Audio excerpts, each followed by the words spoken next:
Okay, there we go. All right, welcome back, everyone. We have James Honeycutt, PhD here. We are talking about new Tesla technologies and information. I mean, seriously, James, this stuff is so invaluable to people. Every piece of information is invaluable because what you're doing is you're putting more and more information into a basket, and the basket, as it becomes fuller, has a more complete picture. And that's what makes this, to me, invaluable information, is when you have more of the information than what you had before, you can make informed choices about yourself, you can make decisions for yourself better, and really go into different directions because you've got a bigger perspective because you have the information. So I urge everyone out there to do the research on your website, and again, that's NUTESLA, N-U-T-E-S-L-A, NUTESLA.com.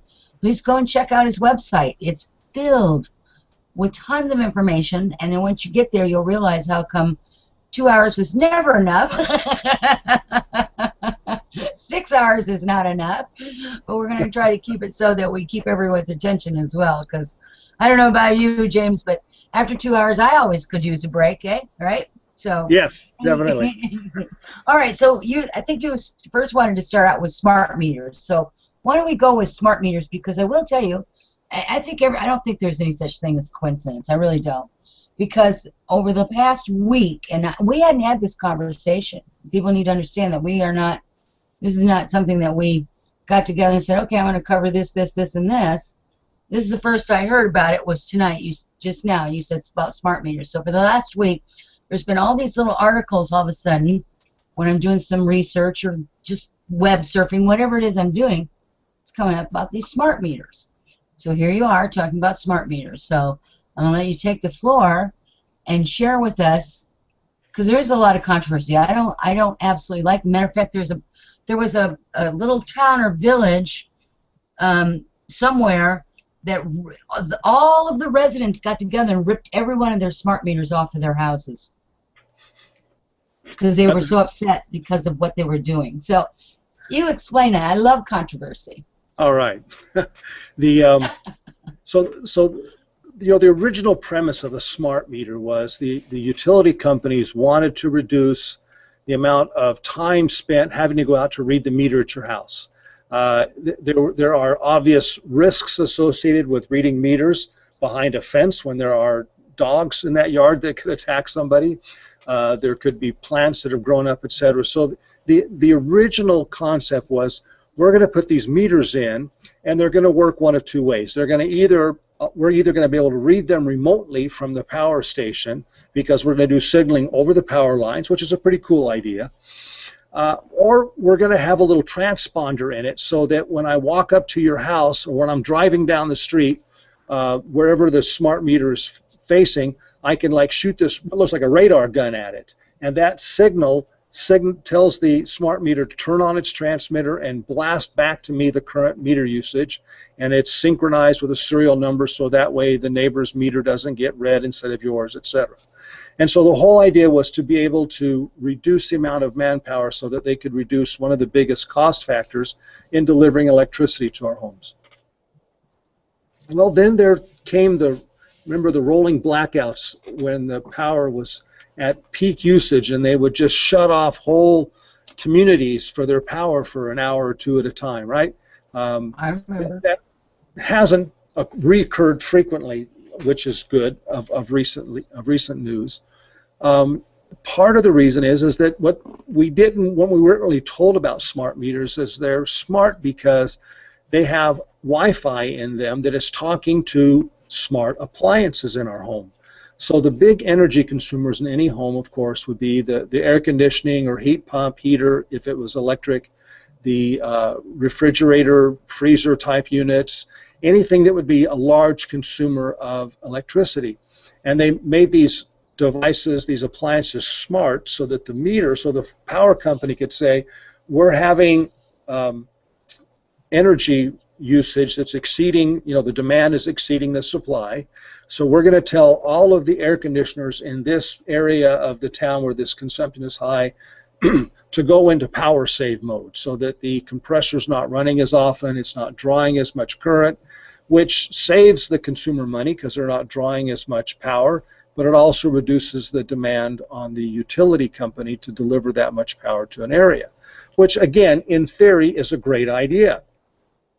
Except that this Wi-Fi transmitter that's inside of the meter, it's a transmitter and receiver because it has to talk both ways and talk and listen to these smart appliances, is on whether or not you have any smart appliances in your home, because the meter doesn't know when you might go out and replace your air conditioner or your heat pump.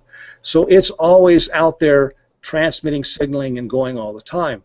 So the first issue that has come up was that people were experiencing, we talked about this earlier, this electro hypersensitivity.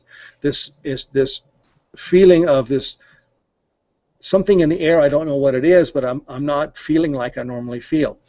And it was because this thing was transmitting this signal into the home that was stronger than a typical Wi-Fi was initially, and so they've made adjustments to that to try to accommodate it. But the next thing they discovered was that they were starting to have, and I don't know how rare this is or not, but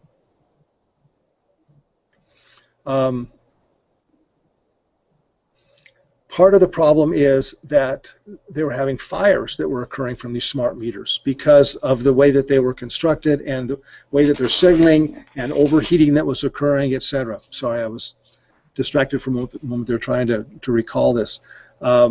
So in some communities, and I know that it's specifically or especially true up in Canada as well, where they've had they've had communities that have passed ordinances to outlaw them. The utility companies, when they initially started putting these smart meters out there, said that we will realize a return on our investment within 5 years or something like that. And they're now finding that the actual return is much further out than 5 years. There's a lot more risk associated with it, and so they're reevaluating this whole smart meter idea and how but they don't have a solution. So these companies have built these devices. They've started rolling them out. They don't have a way to not roll them out, and they really are stuck with, what do we do with these things? So we have these smart meters in place, and because it does save money on the power company side by being able to allow them to read the meter remotely or with this radar gun type device, they want to charge the consumer a higher monthly fee to remove the smart meter and use a manually read meter. So while I understand their reasoning for doing that, the fact that there is a health concern that is now coming up in ever-growing numbers with this, people who don't want Wi-Fi bombarding their house are now now asking themselves, what am I supposed to do about this? How do I get around that? I'm going to tell you what, that's pretty amazing stuff right there. I mean, to the point, James, they're going to charge the people to remove the thing that they put on to begin with that wasn't asked for, but they did it, right? So now they want money to take it off. That's number one. Well, that's one of the points. But the number two is that because it can be a widespread health issue, and like you were talking about, we don't even know what all the repercussions are yet of what happens with these Wi-Fi bombardments, especially the kind that's set up the way they are in those smart meters. I mean, I'm listening to you and I'm thinking, it's sending this signal all the time in my house, and there's this thing going back to it, and it's just this, back and forth as it's, then the utility company's adjusting it. I mean, that's a lot of communication. That's a lot of activity. That's a lot of energy movement between the house, the meter, and the utility company. That's just a lot of energy, and I'm telling you that makes me a little nervous when I think about it. It makes me a little nervous, but I do understand the concept of being able to keep the people safe as they're going and reading these meters, because you don't know what you're going to get into. I understand that. So not having a solution, I can understand that too, because what is the happy medium? Yeah. I don't know. I mean, really, I don't know, unless they start putting the meters on the front of the houses, right, where you can just walk by instead of having to be in a closed place, because they did used to put all the meters in the back of the houses so they weren't seen because they were not pretty. Right. And so that, you know, and people would actually put boxes around their meters. Remember those days, and they would just leave a little cutout, so because they weren't unattractive. Yes. Before we continue talking about the smart meters, I see a question that came up here from somebody that I know, Ron in Texas. So appreciate that. Asking about what protections can one get if they, you know, can't avoid these low-level EMFs. And so the challenge there, of course, is that it really depends upon where these things are coming from. One of the products that we make is called Clarius. You know, Clarius and Somnius are both the same size. They're just, this is I'll put it up next to my face. Well, yeah, they're small. They are really small. 2.5 inches square and about 1/4 of an inch thick, and this plugs into a USB port on your computer or onto a power supply. But the purpose of Clarius is to create this electromagnetic field that expands and extends around out about 12 to even 20 feet in diameter around the Clarius unit, and it generates these time queuing signals that interrupt or interfere with these different signals that are coming in and surrounding us. Now, it would be best if we could somehow shield ourselves from all these low-level EMFs that are coming and hitting us. But when we understand that the effects of these EMFs is that they're disrupting our clock, that's why we developed products, because you can't make an EMF shield that works like sound canceling. You know, these sound canceling headsets they make, they actually they listen for the incoming sound wave, and then they produce a 180 degrees out of phase signal to cancel that incoming sound wave. So we would have to be able to make some sort of wideband device that could pick up all different ranges of EMF signals, and it would end up being something that would probably be more harmful than helpful. So, and then it would have to be able to turn around and broadcast back a canceling wave like these sound canceling headphones. In theory, that's what we would want to be able to do, but in practice, it's not a practical solution. So because we know that these signals that are coming in from these EMFs interfere with our body's very sensitive clock system, if we can generate a healthy clock signal, then we can override these external signals. Now, a question that I get asked is, so what makes the electromagnetic signals that Clarius or any other product that we produce safer compared to the other stuff that's coming out of a Wi-Fi meter? And that gets back to one of the comments that you made at the beginning of the show about rhythmetics in general. One of the things that we discovered very early on in our testing was the fundamental frequency that we use to create all of the healthy frequencies that we're emitting, and all of our products are generating Rife frequencies, and we can talk about Dr. Rife, but I would imagine most of your listeners know about Royal Rife and his work with these Rife frequencies. As we discovered, if we used a Fibonacci numbered quartz crystal, a quartz crystal is a timing element that's used in almost all electronic devices, from a digital wristwatch to the computers to the space capsules, and the quartz crystal is shaved to a very thin size and placed inside of a little component and the electrical current passes through the quartz crystal, and it causes that crystal to vibrate at a very stable specific frequency. Well, if that frequency is as close as we can mechanically get to a Fibonacci number, which is a natural number that exists in nature, it's a numbering system that's based upon adding the previous two numbers in the sequence to get to the next number. So 1, 1, 1 plus 1 are 2, 1 and 2 is 3, 5, 8, 13, 21, and so on. And as that number grows, the ratio between two adjacent numbers approaches what's known as the divine proportion, or the golden ratio that is called phi, which is 1 to 1.618, dot, dot, dot, repeating forever, like pi, but it's not pi, it's phi. And so we found that we did testing early on with the devices, and we used different numbering, different, if you will, fundamental frequency clock bases to discover which ones gave us the best effects. Now, they all produced the same ultimate frequencies, but the fundamental, or the starting frequency that we divided down from, was different. and we found that the ones that used Fibonacci numbers as the base frequency, this initial starting frequency, got the best results from the users that were using them. And so we were able to verify that, and that became one of the critical claims in all of our patents.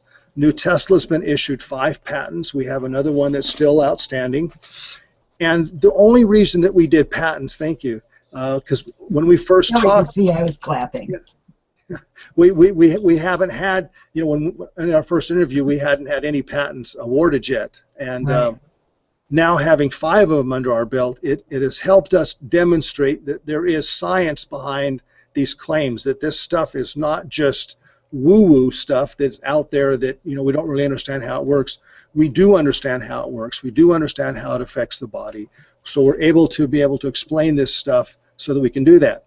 So in answering Ron's question about how do you protect yourself from these low-level EMFs, low-level EMFs in and of themselves are not going to cause the same level of harm to the body, except that it's going to interrupt our circadian rhythm. It's going to interrupt our clock. And so we want to be able to create a rhythm that will override those and allow our body's clock to follow the natural cycles. Our body is on basically 90-minute rhythms, not 60-minute, 90 minutes, which is why TV shows are 60 minutes long, with the commercials, of course, because they want you to stay. They don't want you to, you know, they want you to watch the next episode, right? They're like, they're all these series, and because they show you 60 minutes, and by the time you get to where you're just about at the peak, the show ends, and you got to come back and watch.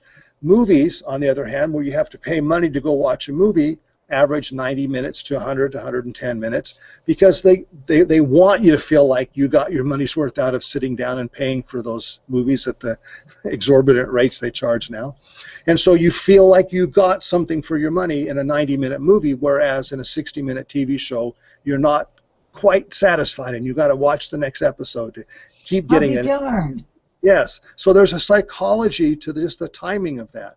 There's actually psychologists that have found that if they make 90-minute appointments with their patients, they're able to help them get to resolution much sooner than when they do these 60-minute or 55-minute sessions with them on a weekly basis. When they do 90 minutes, they get to the problem and they're able to solve it much faster, which means they have a higher turnaround because their patients are actually getting the help they need much sooner. So they're finding that these cycles in our body are that critical, so we want to be able to do that. That's fabulous. Okay, so we got another question. Let me go ahead and read this out loud so that everybody knows what the question is here. This is Frank Jordan. I have a tri-field meter, and it indicates an EM field of 2 mgs where I set 3 feet from my Mac computer. At 6 inches, the field indicates over 20 mgs from my computer and Wi-Fi station. Is this a safe range? And again, hi, Frank. I know Frank as well. Yeah. It's nice to have people that I know watching. It is lovely, isn't it? Yes, thank you. So 2 milligauss from a 3-foot distance is generally considered to be a safe range. Sweden has set 2 milligauss. Mg is milligauss. It's thousandths of a gauss, which is the strength of a magnetic field. Very strong magnetic fields, incidentally, are measured in Teslas in honor of Nikola Tesla. But it takes 10,000 Gauss to equal 1 Tesla. But 3 thousandths of a Gauss, 2 thousandths of a Gauss, 2 milligauss, is considered by the country of Sweden, which has had the most conservative safety levels for electromagnetic exposure, to be at a safe level. I would say that based on that when you're 3 feet from it, that you're at that level, that you're fine. The 20 milligauss, of course, right at the computer and the Wi-Fi station, you know, that indicates that you don't want to be certainly within that close of the field.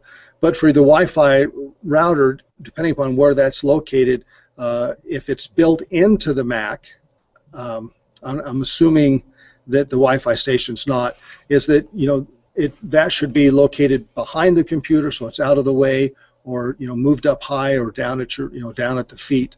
You just want to keep it out of the same plane as the top of the head to your waist when you're sitting there working at it. So for that basically 3-foot range from from your chair to the top of your head, if that's an average height for most people, from their chair to the top of their head, that you don't want to have the Wi-Fi antennas inside of that range up and down. You want to put it up above that, higher, or down below, away from that, down by your feet.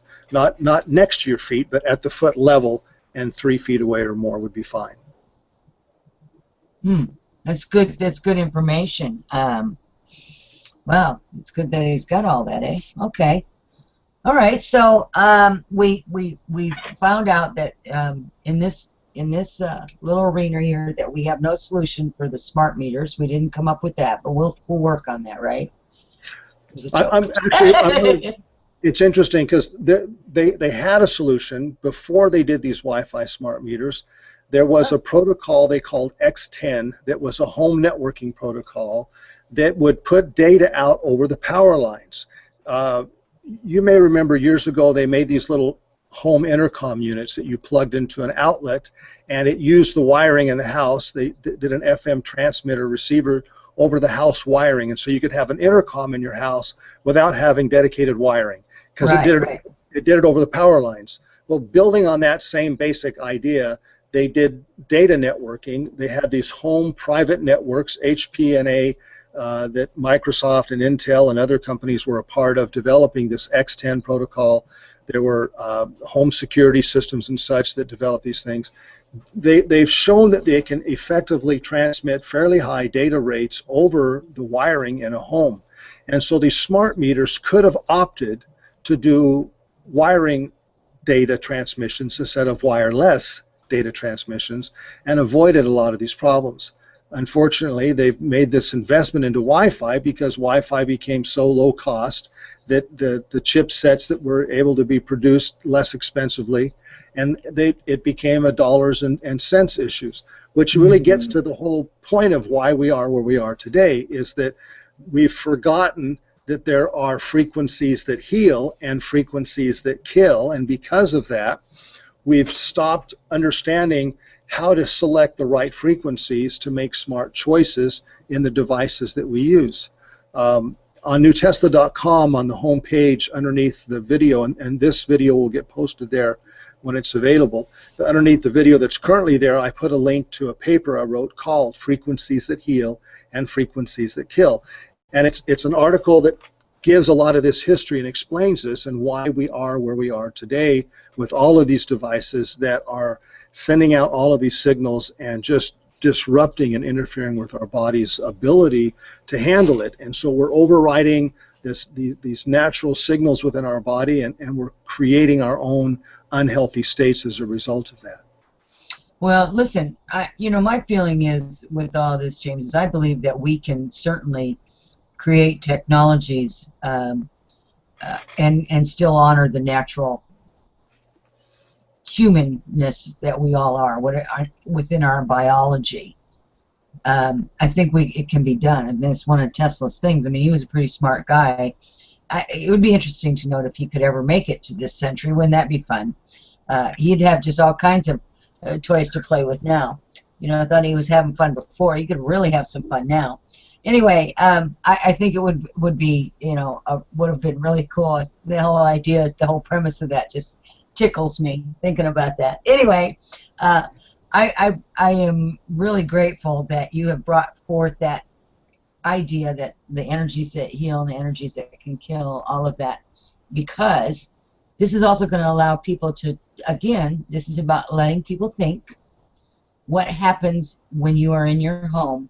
What are the silent things that you're not paying attention to that you need to? Because taking us out of our natural state of being has been the most unhealthiest thing. And I don't knock the medical field at all. I don't knock them. But what I do knock is the pharmaceutical companies and the people that support them, which is the FDA, where they produce these synthetic drugs and put it into us, and we're biological beings, and they expect it to work well. And that takes us out of our natural state. We do need drugs for certain things. We have to. I mean, that's just part of what it is. It's part and parcel, right, of the whole thing. But I think there's other ways of doing it besides the bottom dollar, which is greed and profit. You know, everyone's looking at everything as a profit and loss. I don't know about you, but I don't have a price tag on me. I know you don't have a price tag on you, but I think that all of us here are priceless. Yes. And I think every single one of us should be treated that way, priceless beings. We're here. We're all sharing earth. We're all sharing the same space. We're all breathing the same air. Let's treat each other and ourselves with dignity, with honor, and with health. I just think that's the way it should be done. Okay, so I got off on a little rant there. I'm okay with that. That's okay. So we'll kind of segue right into bioelectronics. We'll have about 6 minutes or so, 5 minutes or so. We'll go with another one of those short breaks. But I think we're ready to move into that bioelectronics. What do you think? We'll blast into that real quick in the time we've got then. So GlaxoSmithKline, a leading pharmaceutical company, initially allocated $5 million and now has bumped it up to $50 million of investments into what they call bioelectronics. Now, bioelectronics really got its start with the first implanted cardiac pacer that was designed to, of course, pace somebody's heart, because the other ones they had before that were bulky external ones that had leads going into the body. And since that time, they've been improving and making more and more devices that were implantable. What's interesting is that GlaxoSmithKline is working only with implantable electronic devices. They believe that, and what their premise is a valid premise, that if they can apply specific electrical currents and frequencies to specific nerves or nerve bundles within the human body, they can affect biological changes within that organism so that they can help people. And the first thing they're going to deal with is depression. So they've developed this, and they're working with a company to develop this little implantable device that is the size, not much bigger than a grain of rice, and it is an RFID type device, which means if you blast it with an electronic signal, it will store it and radiate back information so that you can talk to it through the skin. And what they'll do is they'll make a small incision up here in the neck or by the vagus nerve, and they'll attach this thing to one of the nerves in the body, and they say it'll last about 10 years. You'll have to charge it on either a nightly or a weekly basis, like you would charge your toothbrush. You know how the cordless toothbrushes work, Sure. right? The hair toothbrushes. So you'll have to put this charging pad next to it to recharge it in your body, which concerns me a little bit.